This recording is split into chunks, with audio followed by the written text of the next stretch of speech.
the same height? I'm taller than you. Are you taller than me? 100%. No. How tall are you? We're the same height. We're not the same height. We are. I'm even taller than you. I'm taller than you. Are you 5'7"? I'm looking down at you. I'm 5'7". Have gone to college and gotten hooked on drugs, marijuana, and alcohol. Listen, stop trying to be somebody else. Don't try to be someone else. Be yourself and know that that's good enough. Don't try to be someone else. Yeah. Hi guys, hope you're good, hope you're in your feels. Let's get into this video. You have to do like, let's get into this video. Today I'm with Child of Destiny. I'm Child of Destiny, aka Daniela. Make sure you guys follow me on socials and all of that good stuff. Description box for that. So my channel is a bit of everything: covers, faith, beauty, vibes, chit chats, whatever you would like. Vibes. Good vibes only. Period. Today we're gonna do a pet peeves video. Some of the pet peeves that irk us In in this Christian life, community, whatever you want to call it. there's a lot. Some are trivial, some are a bit more irky. I feel like I want you to go first. Okay. I'm scared now because I got a lot. Man's writing paragraphs, by the way. Okay, trying to prove that you're the most knowledgeable in the words. So like debates and stuff that turn into basically just disrespect because you're trying to prove that you know the scripture, you know the history, you know the context, whatever you want to say, and you don't feel like the other person is right. You're not even welcome to hearing their viewpoint. Yeah. And at the end of the day, someone might actually be less knowledgeable than you, but is that why you should believe them? Like, it doesn't make sense. We're learning together, so Facts. if I don't know and you know, how can you like help me to know without basically making me feel like you don't really know your Bible? You don't read your Bible. There was this tweet, it's like, when you contribute to Bible study for the first time and someone says, actually that's not what it meant, the person's like plucked up the courage to be like, oh, like this is my interpretation, and straight away you just shut them down. Yeah. I'll be like, yeah, I'll put my hand up, get the microphone, but I'm just thinking, I'll be looking at everyone else's reactions when I say what I'm saying, hoping faces are doing that no one's doing whiffy, but you know, kinda like I could see where you would go. They're not opening to learn anymore because they feel like they've come to the peak of their knowledge. That's just, it's just not even biblical to think that you've just got it. Bad, because you're basically shutting out any new information. Yeah. And even though you could be right, because their pride won't let them accept that you're right, so they'll just make you feel like you don't know. And that's the tea. In no particular order. My number one is when people look down on small churches. I find it so irritating, especially because like I come from like a smaller community church. I feel like someone asks like, what church you go to? And if it's not like part of the big you know, ones that you know in London, they're like, it's like, it's like they only praise the well-known ones, the ones that everyone knows. Sorry, does the word become less powerful because there's a smaller congregation? Sometimes you find the most actual love in smaller churches because people can have enough time for everybody to feel like no one's left out. You idolize, like people idolize Hillsong, they idolize these churches that have big massive names. Congregations. They're thinking that church must be great because they have bare people. Powerful. Yeah, God is there. Like, so God is in the other church. Like, there's probably more issues in the bigger churches, if anything, than and the that's smaller actually the tea. I was listening to this podcast and the guy was basically like, in his church, because it's by a podcast, a lot of people listen to it. He actually met the woman and he was like, yeah, we're actually just a small community. And he was like, oh, the woman's response was, oh, I thought you were a real church. So rude. Like, and I don't think she even thought about it consciously, but she just thought like, oh, like on the podcast, because what you're saying is like vim, like I What's a didn't real deep that. church? What's a real church? No shade, no tea, honey. Oh, I think I'm scared. Okay, this one is like people that do stuff for like the approval of men in the church. Like, I think I made a tweet the other day saying like, what does working for the Lord mean? Like, what is your definition of working for the Lord, and how are you defining that I'm not working for God because I'm not maybe part of the choir, or I'm not, you know, everywhere when the church is going to do this and do there? Like, how do you know someone's not working for the Lord? Why does everyone have to see them? That meme where they're all holding, the guy off the church is holding their 10 chests to show that he's strong for all the Christian ladies. If you're doing it for approval of men, you've lost the point of it anyway. Facts. Because I feel like, I always say that your influence or whatever, your purpose, is probably hidden. No one even knows you're doing it. No one knows that you're there for these people. No one knows that you're encouraging certain people. So it's not even really what everyone can see. It's the things that people cannot see. Yeah, and some people don't put themselves out there into roles because of different things. A lot of people can be introverted, so you're like,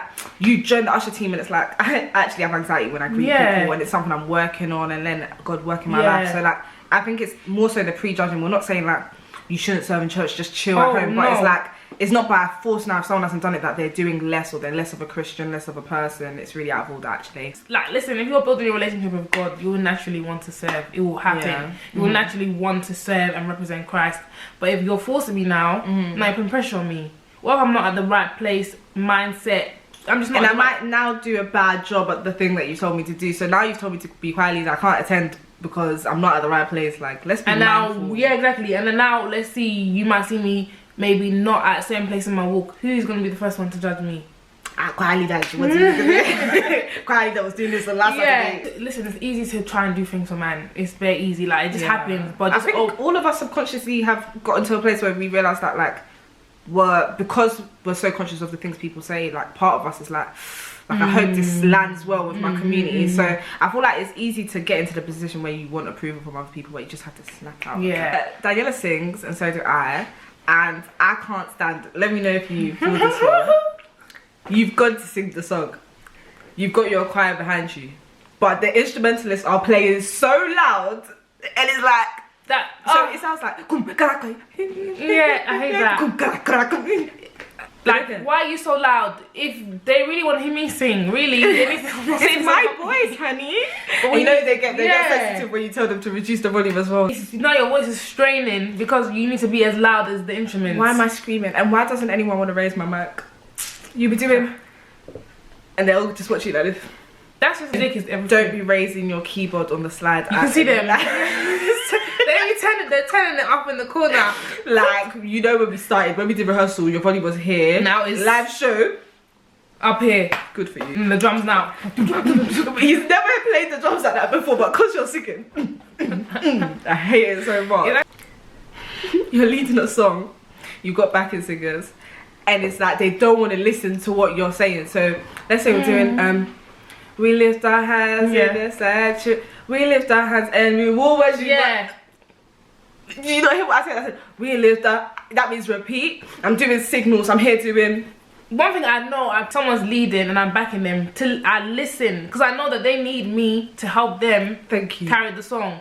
Backing singers, even if we're going to go to that, harmonies, all of this stuff, like, there's a lot that I can say. Like, I feel like if you're going to be a backing singer, you need, first of all, you need to help the person hold the song. You can't be singing like you're shy. Come off the stage. Everyone's singing soprano. Why? Where's the alto? Where's the tenor? Bass. Or someone, and then everyone's just singing tenor. And we need to do vocal training. We need to teach you how to do it properly. Let's all improve. That's it. That's all. Loss of personality when you come to Christ. That one. Like, all of a sudden, you can't run bands. You're not of the world. I'm not one of the world. We're not one of the world, but we live in the world, yeah? Okay? So, like, if there was a joke and someone was like, oh, if you get 500 Twitter say this, why can I laugh? Well, is it ungodly to laugh at that? It's ungodly to watch Love Island. It's ungodly to do this. It's ungodly to do everything. Come on. I know you watch some TV. You watch it. You watch it all. You watch all of it. Anime, like, all of it. Honestly, anime is not godly, by the way. At all. Like, it's they're doing Rasengan. No. I feel like when I came to Christ, my personality even became more. Like, I feel like God gave me more confidence in Him, and I was more able to, like, be comfortable being who I am. Maybe when I first came to Christ, I'll always be honest, I was a bit self-righteous. Sergeantly. Yeah, I thought I was very. I was like, I'm not going anywhere. I'm in my room. I'm just reading my Bible. That's what I started to do. Like, I don't want to be friends with these people. I started to do all of that, and I realized that's not it. You don't notice that, like, the more personality you show, like, the more people want to, like, confide in you. Like, random people message me like, oh, like, I've been going through this, and people. I feel like it's genuine because I've shown who I am, and it looks sincere. Yeah, they like you just being transparent, being you. They like people. They radiate towards you. Like, they like gravitate towards you. They really like you just being yourself. And even though sometimes you might feel like, oh, people hate, you know. Really, these people love it. They love you. They just want to tell you. They love you. They love how you move. They love you. They wish they could. Yourself, I'll always say to anyone, especially if you're just a new believer, like, as much as you're learning to detach yourself from certain things, don't force being something you're not. The gospel, it reaches people in so many different ways, and so you need someone who's going to be the quiet one, and you need someone who's going to be the abrasive one, because someone needs someone to shake them and say Jesus is Lord, and someone else needs Jesus is Lord. So we all have different personalities to come and get that across. And your personality, when we say personality, it doesn't mean you have to be the loudest one in the room, shouting, but it just means that you don't now dull who you are for the sake of the gospel. The gospel brings you out. But people even are holy. When you chill with them and vibe with them, you realize they're not very different to you. Yeah, they're not. They're not different to you. Yeah, it's just what they will show you is different. So don't force it. Basically, no, never, ever. Impossible. This one is a bit trivial, but I hate when people can't say the grace in the room of everyone else in the room. It really. May the grace of our Lord Jesus Christ. It's like, sorry, can we all be one house? One together. One, please. Where are you running? Take time. May the grace of our Lord Jesus Christ and the love of God and surely. How did you get to surely? Everyone else home. That's why. They're just ready to go home. You have the uncles that are dragging it. May the grace of our Lord. I'm hungry. Sure. Even when they say, "Oh, we're gonna read the scripture together, guys." One house. He'll even tell you the version we're reading. You have the time to go to your phone, get that version. They'll be doing. And the Lord, no, everyone is, and the Lord said, and get the beat. And the Lord said, let us go to. Okay, yeah, this one I can't stand it. Oh my god, this one. The only goal for like a female that's a Christian or believer, say it, girl, is to be married. Okay. That's the only goal that we have. Apparently, our goal is to find and mock the man of God that is gonna come and fill us. No, okay. Man of God. There's more to life. I'm not saying marriage is beautiful. Marriage is beautiful. Love Sweet. is sweet. Love is sweet. Love is sweet. It starts to affect how they see you. So they see like this one's wifey material. This one's not wifey material. This one's wifey material. This one's not wife. Based on what? Why don't you just look at me as a Christian?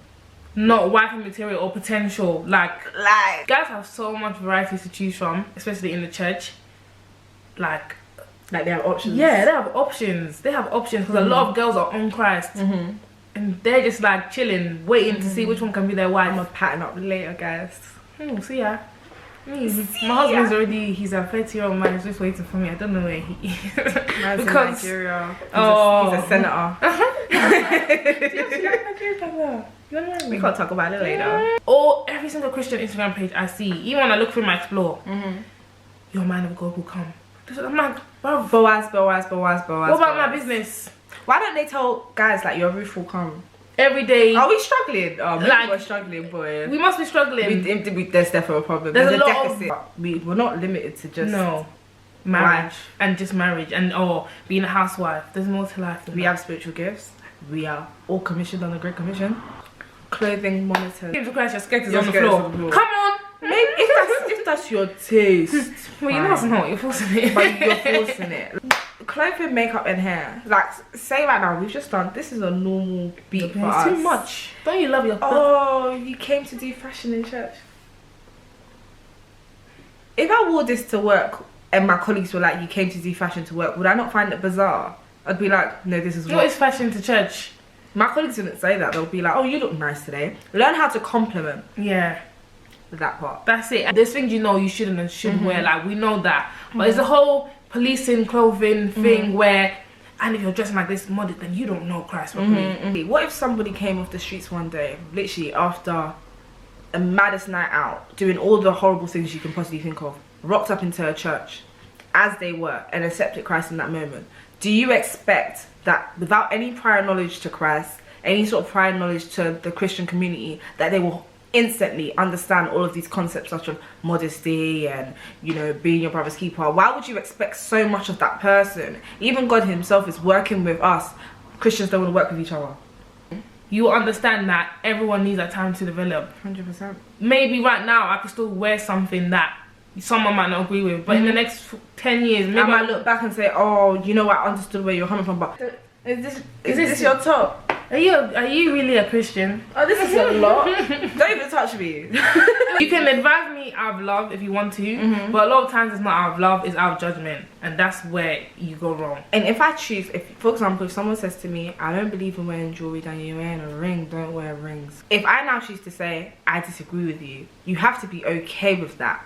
You can't now be angry for the rest of your life that I didn't take your advice. Pray for me. If you genuinely feel like it's something that I should be taking in, pray for me. Like how closed off the church is to like certain topics. I think we saw, even when we, like, the whole Black Lives Matter thing was a very, very good way of us to see like how a lot of churches didn't really want to be too vocal. It's always the same topics over and over and over again, but there's certain things that I feel like we should be vocal, because we are believers, we are the ones that are meant to impact the world. We're the light of the world. So there's times when our voices are needed. Facts.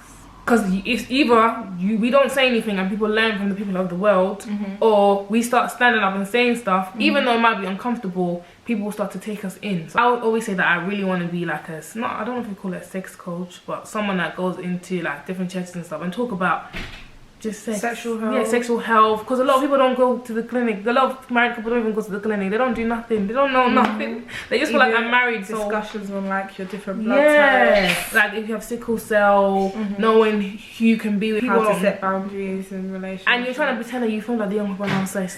So let's just stop pretending, and if we can if we can support them to make better decisions. Yeah, make better decisions, so that they don't go out and do it behind our backs, and then now something happens and you're like, how did this baby get here? A lot of things that we just need to be more open-minded to. And I feel like, I'm not saying that we should copy the world, but if we see the world promoting certain things, how can we ensure, obviously sticking by the word, that we are being vocal, that we are supporting those that go to our church, that come to our church, so that at least people are not just learn. Because if we don't learn in the church, we'll learn somewhere else. For the community out there to be able to put something in their hand, educate them, and know that person might not accept Christ that day, but you're supporting them. You're supporting them regardless. We don't support people because they come to Christ. We support them because that's what God wants us to do. We love people unconditionally because that's what He wants us to do. Not, oh, sorry, can you just sign this and say that you'll come to Christ and then I'll love you? Yeah. It's not every day preaching on convicting people. Oh, you're this, you're sinner. Support people. That's it. There's always a root behind patterns of behaviour. I always say this, especially, I think for me, I'm very, very passionate about the whole people being sexual, because people are like, oh yeah, they're Jezebel, they're this. But do you know what they experienced when they was young? To say, without any knowledge, it's so mean. It's never the boy that's the Jezebel as well. It's always the girl. Yeah, he's the one that's doing the thing to the girl. Everyone's gonna have pet peeves. Everyone's gonna have things that irk them. Don't let your pet peeves put you off. Whether it's church hurt, whether it's this, whether it's that, keep pushing. And just always look at the main focus is Christ. That's it. Christ at the center. Jesus at the center of it all. Make it ready. She made it ready. And you will meet people that will help you on your walk. Don't force the cliques. Don't force it. Yeah, that was even one of my pet peeves. But I said, don't force the friendships. Don't do too much. Don't do too much. It will naturally flow. Things are authentic. Like, in the world, like, are you friends with every single person? You get on well with every single person. Don't force the marriage. That's what I'm saying. A lot of sometimes it's even forcing the marriage. You know, you two are not like, it's not that thing. Because he prays and you pray. Okay. And what? And when you guys are together, you realize there's no compatibility whatsoever. Oh, you're not even attracted to him. I know taste. I know taste. I know flavor. Like, thanks for watching. I only did this collab because it's a long it's time coming. We've been years. Yeah, come on. Since I actually started this channel, I've been saying, collab, subscribe, and like, comment, and let her know what you want to see from her. I'm on the road to 1K. That's it. Me too. I'm on the road to 1K. That's Get us there. Let's do it. Period.